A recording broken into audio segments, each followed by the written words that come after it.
I know तुम अकेले उसका ध्यान रख सकती हो, पर जिस तरह से तुम्हारे घर वाले तुम्हारे पीछे पड़े हैं, मैं नहीं चाहता कि आरव को अब ये सब और फेस करना पड़े। अविनाश ने कहा।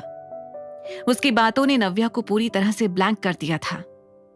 मैं जानता हूं कि तुम शादी के लिए रेडी नहीं हो, इसलिए मैं कॉन्ट्रैक्चुअल मैरिज के बारे में बात कर रहा हूं। तुम जो चाहे वो क्लॉज डलवा सकती हो उसमें।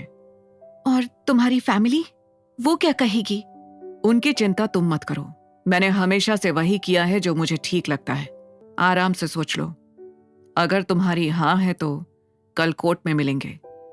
इतना कहकर अविनाश ने आरव को एक बार फिर से हक किया और वहां से जाने लगा। अचानक उसने रुककर कहा, और हाँ, इस शादी में तुम किसी भी तरह के बंधन में नहीं रहोगी। तुम्हें वाइफ होने की जिम्मेदारियां निभाने की जरूरत नहीं है, इसलिए डोंट वरी अबाउट दैट। इतना कहकर अविनाश वहां से चला गया। नव्या अभी सोफे पर बैठी हुई थी। वो पूरी तरह से ब्लैंक थी। आरव को उनके बीच की बातें समझ नहीं आई थीं। वो तो बस ये सोचकर खुश था कि उसके पापा उससे मिलने आए थे। मम्मा, मैंने कहा था ना पापा को बुलाते हैं, आप ही मना कर रही थी। देखो, आए ना पापा। आरव ने खुशी से कहा।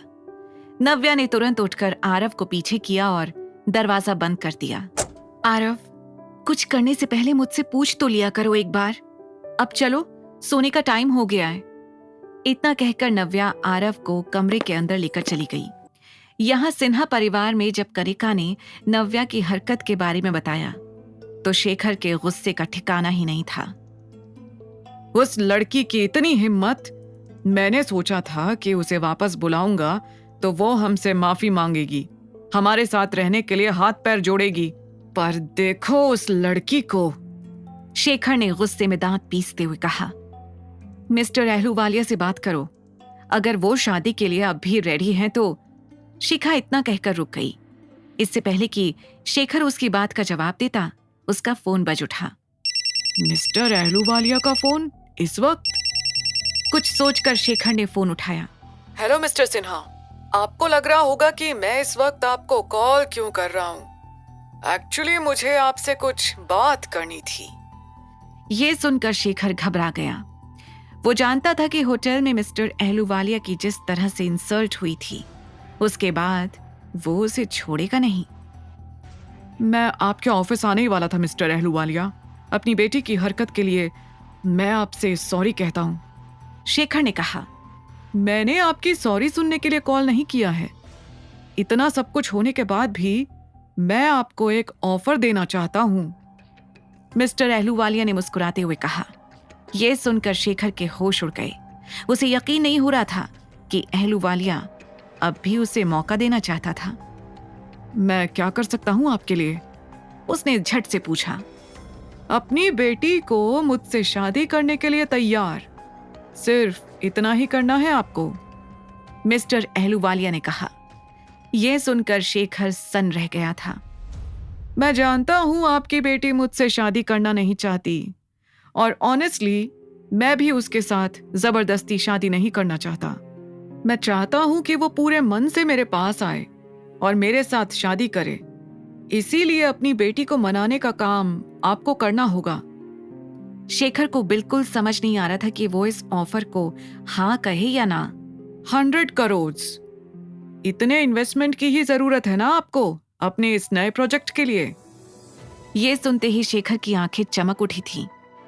अब आप फिक्र मत करिए, मैं अपनी बेटी को समझाने की पूरी कोशिश करूंगा। शेखर ने सोच लिया था कि अब अपने बिजनेस को बर्बाद होने से बचाने के लिए बस एक ही तरीका है।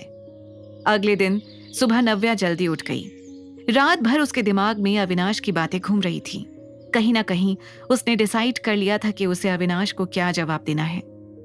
अविनाश का कंसर्न बिल्कुल सही है, लेकिन मैं इतनी सेल्फिश नहीं हो सकती कि अपने और अपने बेटे के फायदे के लिए उसकी लाइफ खराब कर दूं। उसने साइड में सो रहे आरव को एक छोटा सा किस किया और कहा, आपकी मम्मा आपका पूरा ध्यान रखेगी बेबी। तभी दरवाजे पर किसी के खटखटाने की आवाज आई, जिसे सुनकर नव्या चौंक गई। इतनी सुबह कौन होगा? कुछ देर सोचने के बाद नव्या ने खुद से कहा, कहीं अविनाश तो नहीं? पर उसे तो मैंने कह दिया था कि मैं फोन पर जवाब दूंगी।